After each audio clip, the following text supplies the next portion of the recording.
네, 안녕하세요. 저희 법무부의 지평에 근무하고 있는 엄상섭 변호사입니다. 공지된 제목은 국제상속 난제풀이지만 사실은 그렇게 어렵지 않고 또 국제상속과 관련된 기본적인 문제를 다루고 있습니다. 제가 사실은 가사소년전법관으로 3년 동안 근무한 경험, 그리고 대법원 재판연구관으로 조세 사건을 담당한 경험을 가지고 상속 일반 그리고 상속 관련 조세 문제를 같이 말씀드리려고 합니다. 제가 말씀드릴 부분은 네 가지 부분입니다. 국제상속의 준거법, 국제상속과 유언, 국제상속과 세금, 그리고 국제상속과 소득세입니다. 국제상속의 준거법은 외국에 있는 한국인이 사망이라는 사건이 발생될 경우 어느 나라 법을 적용해서 상속 문제를 해결하는지에 관한 것이고요. 두 번째, 국제상속과 유언은 외국에서 한 유언이 우리나라에서 인정될 수 있는지 여부에 대한 문제입니다. 국제상속과 세금 부분은 국제상속의 준거법하고 다르게 피상속인이 한국인이라고 해도 당연히 우리나라의 상증세법을 적용해서 상속세가 부과되지는 않습니다. 그러면 이럴 경우에 어떤 기준에 의해서 상속세가 부과되는지를 살펴보도록 하겠습니다. 국제활동과 소득세는 사실은 상속 문제와 직접 관련되는 것은 아닙니다. 그런데 상속세 납세 의무자를 피상속인이 거주자인지 비거주자인지에 따라서 나누고 그 기준이 소득세 납세 의무 기준하고 동일합니다. 그래서 소득세의 납세 의무자가 누구인지를 살펴보는 게 중요할 것 같고요. 또 이제 저희가 그 거주자를 판단할 때 두 나라에서 모두 거주자로 판단되는 이유가 있습니다. 그럴 경우에 그럼 어떤 기준으로 최종 거주지국으로 보아서 그 나라의 거주자로 소득세가 부과되는지, 이거는 제가 구체적인 사례를 가지고 말씀드리도록 하겠습니다. 첫 번째, 이제 국제상속의 준거법입니다. 여기 보면 일본에 거주하던 한국인이 사망한 경우 어느 법이 적용될까요? 라고 하고 있죠. 보시면 알겠지만 둘 중에 하나죠. 일본법이든 아니면 대한민국 법이든 둘 중에 하나의 법이 적용되는 건 아마 질문을 보면 아실 것 같습니다. 국제상속의 준거법이 갖는 의미는 이제 보면은 상속분, 또 상속인의 범위, 상속재산, 또 상속인의 순위, 대습상속, 유류분, 이런 문제를 어떤 법에 의해서 적용될 거냐, 의 문제와 관련됩니다. 그래서 처음에 상속분과 관련해서 보면 우리나라 민법 1009조에 보면 그 상속인들 간에 이제 동순위 상속인들은 이제 똑같이 나누고요. 배우자가 있으면 배우자는 5화를 가산하는 것으로 되어 있고요. 상속인의 범위하고 상속인의 순위는 그 민법 1000조하고 1003조에 되어 있습니다. 거기에 보면 직계비속, 직계존속, 그리고 형제자매, 그리고 사촌 이내 반계혈족, 이렇게 이제 상속 순위가 나와 있고요. 배우자는 이제 그 직계비속, 직계존속이 있으면 그들하고 동순위가 되고, 만약 직계비속, 직계존속이 존재하지 않으면 배우자가 단독으로 상속하도록 되어 있습니다. 그리고 이제 상속재산에 대해서는 1005조에 보면 상속 개시 당시 피상속인의 권리 의무를 포괄적으로 승계해서 그 피상속인이 가지고 있던 상속재산 전부가 분할 대상이 되고요. 거기에 이제 그 1008조에서 나오는 이제 상속인들이 받은 특별수익, 그리고 1008조 이에 규정되어 있는 기여분에 따라서 그걸 고려해서 상속재산 분할을 하게 됩니다. 대습상속은 그 1001조에서 규정하고 있는데, 직계비속 또 형제자매가 상속 개시 전에 사망하거나 이제 상속 결격자가 된 경우에 그 형제자매나 직계비속의 그 자녀, 직계비속이 대습상속인이 된다는 점이고요. 유류분과 관련해서는 민법 1112조에 보면은 직계비속과 배우자는 법정 상속분의 2분의 1, 그리고 직계존속과 형제자매는 법정 상속분의 3분의 1을 유류분으로 청구할 수 있다고 규정하고 있습니다. 말씀드린 것처럼 이와 같은 상속과 관련된 규정, 그 법이 우리나라 법을 적용하게 되면 지금 말씀드린 것 같은 기준에 따라서 상속재산을 분할하게 되는데, 만약 일본법을 적용한다고 하면 지금 말씀드린 우리나라 민법이 아니라 일본법을 적용해서 상속재산을 분할하게 됩니다. 그 상속재산을 어떻게 분할하는지에 대한 준거법을 정하는 게 이제 뭐 상속분할주의가 있고 상속통일주의가 있습니다. 상속분할주의는 동산하고 부동산에 대한 준거법이 다른 경우를 의미하고, 통일주의는 이제 동산 부동산 관계없이 하나의 그 준거법을 적용하는 법제를 의미합니다. 그래서 영미법계는 이제 상속분할주의를 채택하고 있어서 동산에 대해서는 주소지법이나 본구법을 적용하고 있고, 부동산에 대해서는 부동산 소재지법을 적용하고 있습니다. 보시는 것처럼 우리나라는 상속통일주의를 적용하고 있어서 동산 부동산 관계없이 모두 하나의 본구법을 적용하도록 규정하고 있습니다. 법 규정을 보면 국제사법 49조 제1항에 보면 말씀드린 것처럼 상속은 사망 당시 피상속인의 본구법에 의한다. 그러니까 우리나라 사람이 사망하면 그 사망한 사람이 한국인이면 한국법을 적용하게 하도록 되어 있습니다. 달리 정할 수 있는 게 이제 2항에 나와 있는데, 이제 유언에 의해서 적용되는 법을 이제 달리 지정할 수 있습니다. 그 지정하는 법도 제한되어 있는데, 그 유언 당시에 상고소가 있는 국가의 법을 지정하든가, 아니면 부동산이 존재하는 소재지법, 이 두 가지 법으로만 지정할 수 있습니다. 만약 이런 유언이 없다고 하면 당연히 사망 당시 피상속인의 본구법에 의해서 상속 문제를 해결하게 됩니다. 한 가지 유의할 점은 이제 그 유언에 의해서 상거소지가 있는 국가의 법을 지정할 때, 그때 이제 뭐 그 지정 당시에 그 상거소가 있어야 되고, 그 상거소가 사망할 때까지 계속 유지지만 그 유언에 따라서 본구법의 적용 효력이 유지된다는 점을 유의할 필요가 있을 것 같습니다. 다음은 이제 뭐 반정에 관한 규정인데, 이게 뭐냐면 우리나라 법이 지금 피상속인의 본구법에 의해서 그 상속을 적용한다고 했는데, 그 우리나라에서 그 사법에서 정한 본구법이 미국법인데, 만약 미국의 법에 따르면 다시 또 부동산 소재지법인 우리나라 법이 적용될 경우, 그럴 경우에는 우리나라 법이 적용된다는 규정입니다.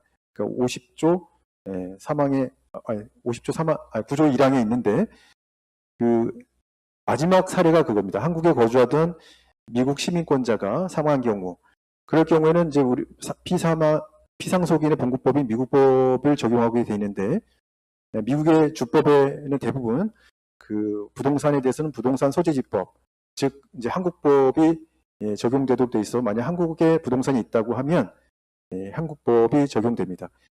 그 나머지 사례들을 한번 보면, 일본에 거주하던 한국인이 사망한 경우, 이런 경우에는 이제 당연히 피상속인이 한국인이기 때문에 한국법을 적용하게 되고요. 그 일본에 귀한 일본 국적인이 사망한 경우, 이런 경우에는 이제 일본 국적을 취득했기 때문에 일본법이 적용됩니다. 아까도 제가 계속 말씀드렸지만, 이게 이제 그 피상속인의 본구법이 어디냐를 기준으로 합니다. 그래서 만약 그 상속인들이 우리나라 대한민국 국적인데, 그 일본인인 피상속인에 대한 상속재산에 대한 분할소송을 제기한 경우, 이럴 경우에 일본법을 적용하고 우리 민법에 따라서 상속분할재산을 하지 않는다는 점은 좀 유념할 필요가 있을 것 같습니다. 미국에 거주하던 한국인 사망한 경우는 당연히 아까 말씀드린 것처럼 본구법인 한국법을 적용하게 되어 있습니다. 참고로 이제 그 일본의 상속분하고 비교를 해보겠습니다. 그러니까 지금 표에서 보시는 것처럼 우리나라는 이 배우자 상속분이 자녀들 상속분의 5할을 가산한 비율로 지금 하고 있습니다. 그래서 지금 자녀가 셋인 경우를 상정하고 있고요. 일본은 일단 배우자의 상속분을 50%를 먼저 떼어놓고, 그리고 나머지 상속분을 자녀들이 나누는 그런 상속분 제도를 운영하고 있습니다. 우리나라의 그 배우자 상속분에 대해서는 사실 다음과 같이 제가 말씀드리는 문제점이 있는데, 첫 번째는 이게 저희가 이제 이혼을 하게 되면 보통 50% 재산 분할을 받게 되는데, 오히려 이제 끝까지 배우자가 사망할 때까지 있었던 배우자는 상속분이 50%만 가산돼서, 그 중간에 이혼한 배우자보다 오히려 불리하게 되는 그런 문제가 있습니다. 그래서, 혹시 이제 사망이 가까워지면 이혼을 고려하는 배우자가 더 많이 생길 여지도 있다. 이런, 그것 때문에 이혼하진 않겠지만, 혹시 그럴 가능성도 없지 않겠냐, 이런 생각이 들고요. 두 번째 문제는 뭐냐면, 사실은 자녀들이 많아질수록 배우자의 상속분이 줄어듭니다. 사실은 저희가 지금 자녀들을 많이 낳아야 되는데, 많이 낳을수록 이 배우자의 상속분이 줄어드는 그런 약간 좀 아이러니가 좀 발생하고 있습니다. 그냥 비율로 한번 따져보면 지금 이제 3명이 있을 경우는 배우자는 33%, 그리고 자녀들은 22%를 받게 되는데, 5명인 경우는 배우자가 23%, 자녀들이 15%를 받게 되고요. 또 그게 만약 자녀들이 10명인 경우에는 배우자는 13%, 또 자녀들은 9%, 이렇게 돼서 자녀들이 많을수록 배우자의 그 상속분이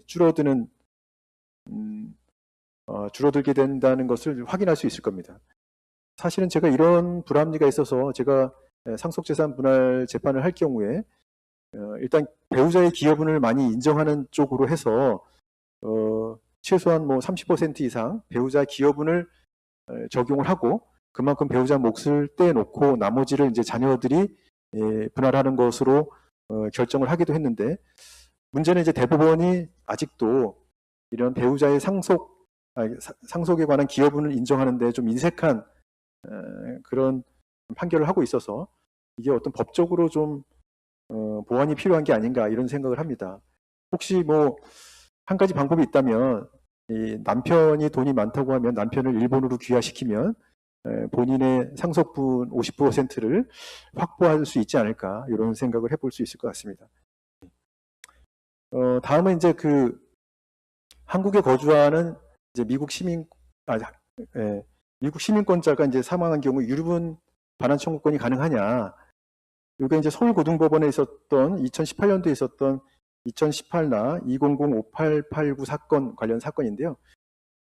이 피상속인이 미국 시민권자인데 재혼을 해서 자녀가 있었고, 그 자녀에게 한국에 있는 부동산을 모두 증여를 했습니다. 그러자 이제 그 피상속인이 사망하자 전혼 자녀들이죠. 전혼 자녀들이 이 증여받은 자녀를 상대로 해서 유류분 청구를 한 사건입니다. 우리 법원은 이제 이게 아까 말씀드린 것처럼 이제 우리나라에 부동산이 있으면 한국법에 따라서 이제 본국법인 미국법이 적용되고, 또 미국법은 부동산 소재입법이 적용돼서 한국법에 따라서 이 유류분 청구가 가능한 거로 보이는데, 그 전제 조건으로 사망 당시에 우리나라에 부동산이 존재해야 된다는 것을 전제로 한다, 이렇게 판단했습니다. 그래서 이미 사망하기 전에 재혼해서 낳은 자녀에게 부동산을 모두 증여해서 상속 당시에는 재산이 없었기 때문에 뉴욕주 법에 따라서 한국법을 적용할 수는 없다. 그래서 뉴욕법을 적용해야 되는데, 뉴욕법에는 유류분 청구에 관한 조항이 없기 때문에 원고들이 청구하는 유류분 청구는 받아들일 수 없다라고 판시를 했습니다. 결국은 그러니까 상속 개시 당시에 한국에 부동산이 있어서 그 부동산을 이 피상속인이 유증을 했다라고 하면 우리나라 법을 적용할 여지가 있었는데, 이미 생전 증여를 해서 상속 개시 당시에 개시 당시에 상속 대상인 부동산이 없었기 때문에 유류분 청구가 인정되지 않는 그런 사례라고 보시면 될 것 같습니다. 다음은 이제 국제상속과 유언에 관한 부분입니다. 아까 말씀드린 것처럼 이제 외국에서 한 유언이 우리나라에서 인정이 되느냐, 이와 관련된 문제입니다. 두 가지 사례가 있을 수 있습니다. 하나는 이제 일본에 거주하는 한국인이 이제 일본인법에 따라서 유언장을 작성한 경우고요. 두 번째 사건은 캘리포니아를 이민 간 시민권자, 그러니까 미국 미국인인 거죠. 미국인이 캘리포니아 주법에 따라서 유언장을 작성한 경우, 그럴 경우에 이제 그 두 사람의 그 상속인들이 한국 내에 이제 부동산에 대해서 상속 등기를 가능하냐, 이거에 관한 문제입니다. 보시는 것처럼 그 국제사법 50조 3항에 보면 그 유언의 방식이 다음과 같이 4가지 방식으로 하면 유효한 것으로 되어 있습니다. 그래서 봉구법에 따라서 하든가, 또 상거소지법, 그리고 행위지법, 또 부동산 소재지법 중 그중 하나를 적용해서 유언을 하면 그 유언의 효력은 유효한 것으로 보아서 인정하고 있습니다. 그래서 아까 말씀드린 예에서 보면 일본에 거주하는 한국인이 일본법에 정한 방식으로 유언장을 작성했다라고 하면 이거는 그 일본법, 그러니까 행위지법, 그리고 일본에서 거주하고 있었기 때문에 상거소지법에 따라서 유효한 것으로 보고요. 밑에 두 번째 예에서 그 캘리포니아로 이민 간 시민권자, 그러니까 이제 캘리포니아 주법에 따라서 유언장을 작성한 경우에, 이 경우에도 이제 그 미국법인 봉구법, 그리고 거주하고 있던 캘리포니아 주법에 따라서 한 거기 때문에 유효합니다. 그래서 이 두 경우 모두 상속 유언장을 가지고 상속 등기를 한다고 하면 우리 법원에서도 상속 등기를 해줄 것입니다. 네. 네, 다음은 이제 그 세금과 관련된 문제입니다. 여기서 보면 5년 전 일본에 나가 사업을 하던 아버님이 돌아가셨습니다. 상속세는 어느 나라에 납부해야 할까요? 라는 질문입니다. 여기서 이제 뭐 아버지의 국적은 뭐 명시되어 있지 않지만, 일단 제가 그 질문지를 쓸 때는 한국인인 아버지, 그러니까 국적은 대한민국인 아버지를 전제로 해서 드린 질문입니다.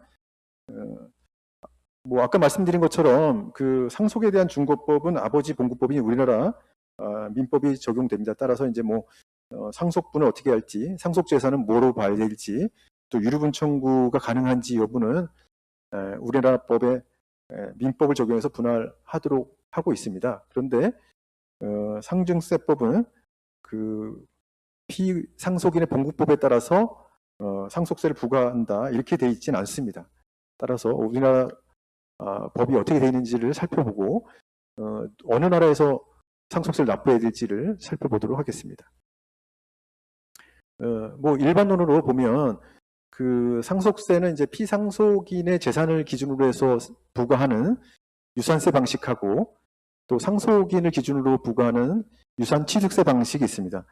뭐 아무래도 이게 그 피상속인을 기준으로 해서 세금을 부과하고 있는 유산세 방식이 그 상속인들의 부과가 되는 상속세가 많을 수밖에 없겠죠. 네. 그 유산세 방식을 취하고 있는 나라는 이제 우리나라하고 미국 등이고요. 그 유산취득세는 독일, 프랑스, 일본 등이 취하고 있는 방식입니다. 특이한 점은 일본 같은 경우는 실제 그 상속인들이 얼마를 상속받았는지에 관계없이 법적 상속분대로 상속세가 부과됩니다. 그리고 그런데 이제 독일 같은 경우는 실제로 얼마를 상속받았느냐에 따라서 상속세가 부과되도록 되어 있고요.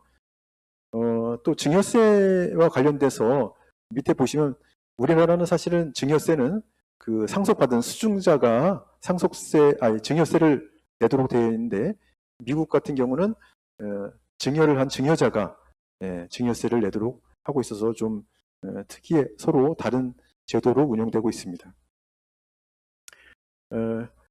우리나라 상속세법 3조는 이제 이 상속세 납세 의무에 대해서 거주자냐 비거주자냐에 따라서 상속세 납세 의무의 범위를 다르게 정하고 있습니다.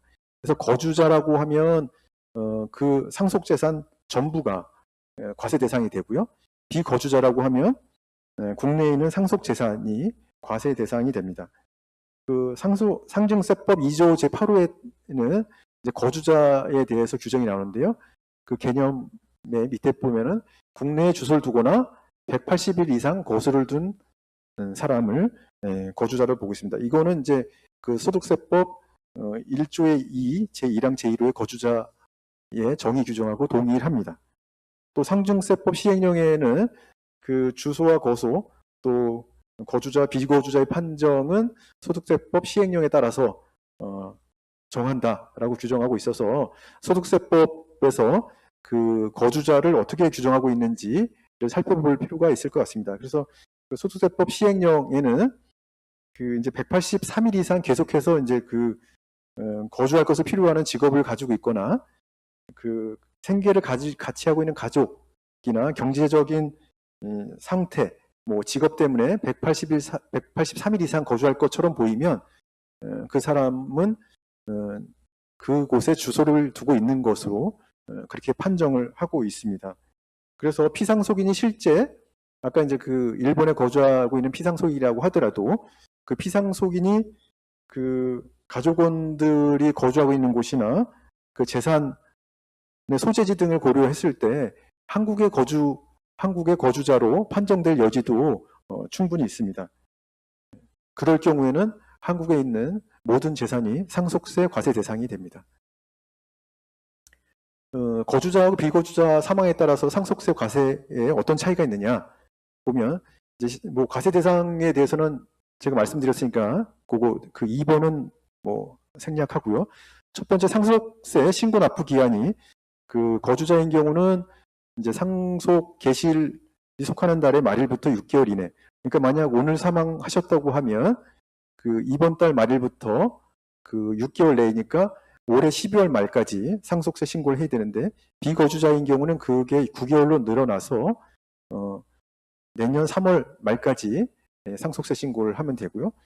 그리고 이제 상속세 과세 표준을 계산할 때 공제되는 그 공과금 채무에 있어서 차이가 나는데 뭐 당연히 이거는 대응 개념으로 생각하시면 될 것 같습니다. 그래서 거주자이면 모든 공과금 채무가 공제되는데 그 비거주자인 경우는 상속 재산과 관련되는 공과금 그리고 상속 재산에 뭐 담보권이 설정되어 있다면 그 담보권 관련된 채무만 상속세 과세 표준 계산할 때 공제된 채무가 되고요. 장례 비용에 대해서는 거주자인 경우 공제되고 비거주자인 경우는 공제되지 않습니다. 그 밑에 뭐 여러 가지 인적 공제가 있는데 이제 상속 공제 중에 기초 공제는 이제 거주자 비거주자 관계없이 공제가 되고 나머지 상속 공제는 거주자에만 적용이 됩니다. 그래서 아까 말씀드린 것처럼 5년 전 일본으로 나가 사업하시는 아버지가 돌아가셨을 때 어느 나라에 그 상속세를 납부해야 되느냐? 결국은 사망한 아버지는 일본의 거주자도 될 수 있고 한국의 거주자도 될 수 있는 여지가 있습니다. 네. 그래서 그럴 경우에 이제 소득세법 같은 경우는 조세조약에 따라서 어느 나라의 거주자로 보아야 될지를 규정하는 내용을 조세조약을 규정하고 있는데 상속세에는 우리나라가 어느 나라하고 이 조세조약을 체결한 내용이 없기 때문에 결국 그런 불합리는 외국 납부세 공제 제도를 통해서 해결하고 있는데 아직 그 제도가 완벽하게 이러한 불합리를 해결하고 있지는 않습니다.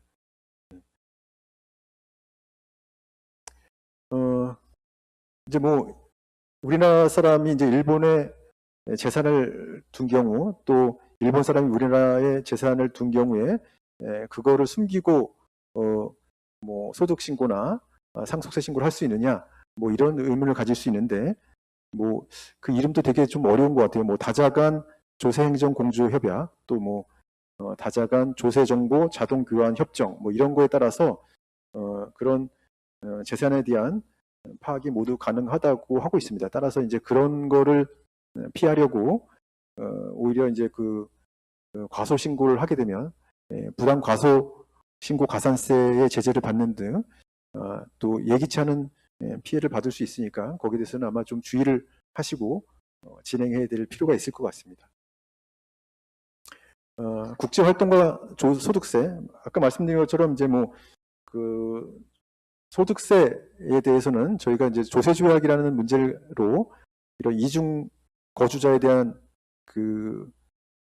이중과세 문제를 해결하고 있는데 상속세는 그런 조약이 없어서 문제가 있다고 말씀드렸습니다. 그러면 이제 우리가 이런 이중 거주자의 소득세 관련해서 이를 어떻게 해결하고 있는지 한번 살펴보겠습니다. 이 두 가지 사례를 말씀드릴 건데요. 그 두 명 모두 이제 우리나라 프로축구 선수였습니다. 그래서 한 명은 중국 프로축구단에 입단해서 활동했고, 한 명은 일본 프로축구단에서 활동했었는데, 그 한국 거주자에 해당되는지 여부에 대한 판단이 달랐습니다. 먼저 이제 그 이중 거주자, 이제 그 만약 이제 중국에서 활동하던 프로 축구 선수였다고 하면 이제 중국에도 거주자로 판명이 되고 한국에도 거주자라고 각각 세법에서 이제 판명이 되는 경우를 얘기합니다. 그럴 경우에 어떻게 이 사람의 거주지를 판단할 거냐, 이게 문제가 되는데, 조세조약에서는 그거를 이제 그 타이 브레이커 룰이라고 합니다. 그래서 그 기준에 따라서 이 사람을 한국 거주자로 볼 건지 중국 거주자로 볼 건지를 판단하고 있습니다. 그 거주지를 판단하는 이제 그 기준이 있는데, 조약마다 조금씩 다르긴 하는데, 통상 우리나라가 지금 체결한 조약에는 다음과 같은 기준으로 적용하고 있습니다. 그래서 첫 번째는 항구적 주거가 어디냐, 그리고 이제 중대한 이해관계 중심지가 어디냐, 또 일상적인 거소가 어디고, 국민인 취약국, 뭐 또 그게 안 됐을 경우에는 상호 협의에 의해서 그렇게 이제 거주지국을 정하도록 하고 있는데, 뭐 이 세 가지 정도의 개념만 좀 알아두시면 될 것 같아요. 그러니까 항구적 주거라고 하는 거는 그 주거를 하는 사람의 의도가 이제 단기적인 체류 목적이 아니라 항구적으로 거기에 살겠다는 의도로 마련을 해야 되고요. 그리고 이제 객관적으로도 계속 거기에 언제든지 내가 계속 머무를 수 있는 형태를 갖춘 곳이어야 됩니다. 그래서 아까 뭐 중국 축구단에 입단한 선수가 중국 현지에도 숙소를 마련하고 있고, 한국에도 가족들이 거주하는 아파트가 있다면 그 선수는 중국에도 항구적 주거가 있고, 한국에도 항구적 주거가 있다고 판단될 수 있습니다. 그렇다면 이제 그 항구적 주거는 양쪽 나라에 모두 있으니까 그 기준을 가지고 주거지국을 판단할 수 없고요. 그 다음 판단 기준이 이제 중대한 이해관계의 중심지입니다. 중대한 이해관계의 중심지라고 하면 가족 및 교우 등의 인적 관계를 어디하고 맺고 있는지, 또 그 사람의 직업, 또 재산 및 소득의 경제적 관계는 또 어디에 집중되어 있는지, 또 기타 뭐 정치 문화적 관계는 어디에 관계를 맺고 있는지가 이제 판단 요소가 됩니다. 그래서 대부분의 사건은 제가 이제 뭐 뒤에 또 말씀드리겠지만 중대한 이해관계 중심지가 어디냐에 따라서 그 사람의 최종 거주지국이 판단이 됩니다. 그 세 번째 기준이 일상적 거소는 뭐 사실 체류 일수를 기준으로 해서 어느 나라에 더 많이 체류했느냐를 기준으로 하는 건데, 이와 같은 판단 기준은 크게 활용되지 않고 있습니다. 이 중국 프로축구 선수 관련 사건은 이제 그 서울고등법원 2019년 64664 사건 관련 판결인데요. 제가 이 선수의 이름을 알고 있었는데 지금은 제가 까먹었습니다. 이 선수는 이제 2016년부터 2018년까지 이제 중국에서 2년 동안 이제 축구 선수로 활동을 했었고, 문제가 된 건 2016년도 이제 소득이 어느 나라에 신고했어야 되느냐. 이제 중국에서는 한 1억 3천 정도의 그 이제 원천 징수를 냈었고, 근데 우리나라 과세관청은 이게 한국의 거주자다라고 해서 9억 5천만 원인가요? 그렇게 과세를 했는데, 그래서 이제 한국 법원에 이제 소송을, 이제 그 소득세 부과처분이 위법하다고 해서 소송을 냈던 사건입니다.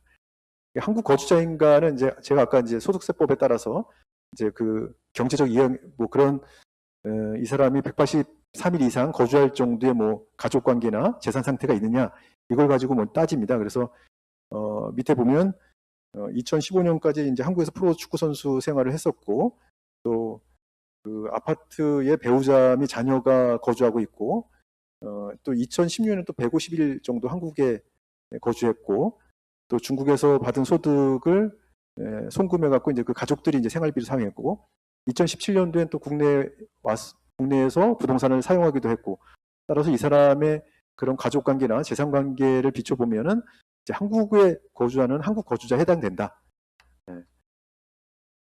그래서 이제 한국 거주자의 요건은 충족이 됐고요. 그리고 이제 그럼 중국 거주자냐?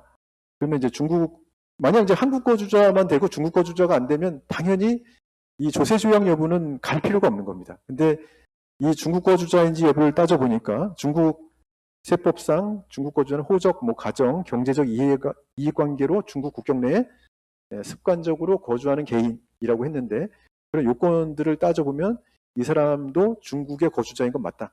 네. 그러면 이제 아까 말씀드린 조세조약에서 말씀드린 항구적 주거가 어디냐, 또 중대한 이해관계 중심지가 어디냐, 이거에 따라서 이제 최종 거주지국을 판단하게 됩니다. 이 사람 같은 경우는 어쨌든 두 나라 모두 이제 머물기 위한 주거지를 마련하고 있어서 항구적 주거도 마찬가지로 가지고 있기 때문에 중대한 이해관계 중심지가 어디냐라는 측면에서 다음과 같은 이유로 이제 한국의 최종 거주지구로 봐야 된다라고 봤습니다. 그래서 그 가족들이 한국에 거주하고 있고 중국에서 별도의 자산을 취득하지 않고 국내에만 재산을 소유하고 있었고요. 또 중국에서 얻은 소득 대부분을 국내로 송금하고 있다는 측면을 고려해서 이 축구 선수의 최종 거주지국을 대한민국으로 봐서 우리나라에서 부과한 소득세 처분이 적법하다 이렇게 판단을 했습니다. 이 고등법원까지 있고 대법원에서 지금 어떻게 결론이 났는지는 제가 지금 확인을 못한 상태에 있습니다. 다음은 이제 일본 축구 선수에 관한 문제인데 대법원 2018두 60847 판결입니다. 제가 여기 비실명 처리를 했는데 이분은 승소를 했기 때문에 뭐 실명을 말해도 되지 않을까 싶은데 조영철 선수입니다. 근데 그 선수는 이제 2012년부터 14년까지 일본 축구단에서 활동을 했었고요. 이 선수는 국내 아파트를 소유하고 있고 또 주민 등록을 이제 그 창원에 있었는데 창원에 두고 있어서 우리나라 소득 거주자에도 해당되고 또 당연히 이제 일본 거주자에도 해당된다고 판단했고 이제 나아가서 이제 일본 거주자도 되고 한국 거주자도 되니까 그러면 어느 나라가 최종 그 거주지국에 해당되느냐에 있어서 항구적 주거로 판단할 수 없어서 마찬가지로 중대한 이해관계 중심지가 어디냐를 가지고 판단했습니다. 그래서 거기에 판단한 근거가 이제 밑에 말씀드린 그런 내용인데 일본에서 체류 일수는 337일이고 한국에서 체류 일수는 평균 28일에 불과했고요. 그 선수의 아버지는 이제 작게는 이제 53일, 또 많게는 112일 정도 일본에 체류했고, 또 어머니는 적은 해에는 한 90일, 많은 해에는 120일 정도 일본에 체류를 했습니다. 또 구단에서 경기, 훈련, 합숙 일정을 엄격히 따르도록 규정하고 있었고, 또 한국을 방문할 때는 구단의 허가를 또 반드시 받도록 그렇게 규정하고 있었습니다. 이 선수 같은 경우에 국내에 이제 그 아파트하고 예금을 일부 소유하고 있었지만 대부분의 재산은 일본에 보유하고 있어서 국내의 재산 관계에 있어서도 그 경제적 중심지를 한국으로 볼 수 없었다라고 해서 일본이 최종 거주지국으로 봐야 된다라고 보았던 사건입니다. 제가 준비한 내용은 여기까지입니다. 네. 네, 강의 잘 들었습니다. 사실 상속세도 조금은 어렵지만 국제상속 더욱더 어려웠는데 여러 가지 상황으로 예시를 들어서 설명해 주셔서 조금은 더 이해가 잘 되었던 것 같습니다. 지금 실시간 채팅으로 올라온 질문 몇 가지 드리도록 하겠습니다.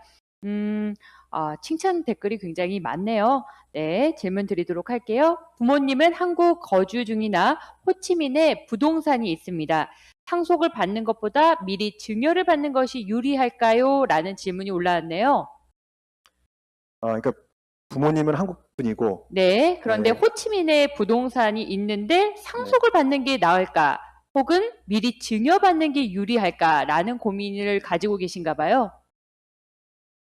아까 말씀드린 그분 앞에서 강의했던 분하고 비슷할 것 같아요. 이게 이제 만약 상속될 때까지 부동산에 대한 가격이 많이 상승하느냐 여부에 따라서 다를 수 있을 것 같아요. 만약 부동산 가격이 많이 상승할 것 같다라고 하면 지금 증여를 받는 게 다음에 상속 재산에 포함돼서 받는 것보다 유리할 수 있을 것 같고요. 어쨌든 상속을 받든 증여를 받든 다음에 상속이 일어났을 때 이게 상속세 과세 대상이 되는 거는 부모님이 한국 거주자이기 때문에 그 마찬가지일 것 같아서 그 부분은 뭐 큰 고려 요소가 아닐 것 같고 이제 이 부동산에 대한 가격이 많이 상승할 거냐가 좀 중요한 고려 요소가 되지 않을까 이런 생각이 듭니다. 네, 조금 더 신중하게 선택을 해야 한다라는 말씀이셨습니다. 고맙습니다. 다음 질문 드리도록 하겠습니다. 만약 자녀가 이중 국적이라면 한국 국적자와 동일한 조건으로 상속법이나 상속세를 적용받을 수 있나요? 라는 질문이 올라왔네요.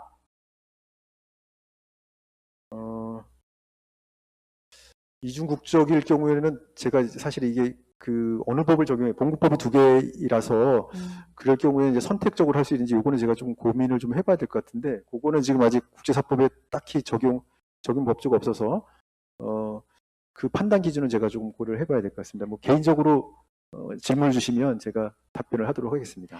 네, 고맙습니다. 이 질문도 뭐 많은 분들이 같은 경우로 고민하실 것 같은데요. 주재원 신분으로 가족이 모두 10년 이상 중국에 거주하고 있습니다. 급여는 해외 법인에서 받고 있는데 한국에 제 명의의 집이 있어서 전세를 주고 있는 상황입니다. 이 경우 한국에 종합소득세 신고 의무가 있나요? 라는 질문이었는데요. 어떻게 보시나요? 그러니까 중국에 거주하고 있는 건 네, 그리고 그렇죠. 월급은 급여는 해외 법인에서 받고 있는데 집이 한국에 있어서 전세를 주고 있는 상황입니다. 한국에 종합소득세 신고 의무가 있나요? 이분 같은 경우에는 전세를 주고 있는 이 경우는 세금을 내야 하는데 해외 법인에서 받고 있는 급여까지 그 세금에 포함되는지 그거까지 좀 궁금해 하시는 것 같은데요. 그러니까 이제 이분 같은 건 이제 비거주자일 것 같아요. 그러니까 중국에 있으면서 한국 이제 아까 말씀드린 것처럼 거주자냐 비거주자냐의 문제인데 거주자인 경우는 모든 소득이 다 합산이 되지만 비거주자인 경우는 한국에서 발생되는 소득만이 이제 대상이 될 것 같고 그렇다면 한국에서 전세를 주고 받는 소득 이거는 사실은 신고 대상은 되는데 범위가 중국에서 받는 월급이 포함이 안 되고 한국에서 받는 소득 이거에 대해서는 소득세를 신고해야 될 의무는 있습니다. 네, 그러니까 전세를 주고 있는 그 부분에 대해서는 소득세를 신고해야 한다라는 네네. 말씀이시죠? 네. 네, 감사합니다. 시간 관계상 질의응답은 이것으로 마무리하도록 하겠습니다. 좋은 강의해 주신 엄상석 변호사님 진심으로 감사드립니다. 네, 감사합니다. 네, 저희는 잠시 장례 정리 후에 다음 강의로 찾아오겠습니다.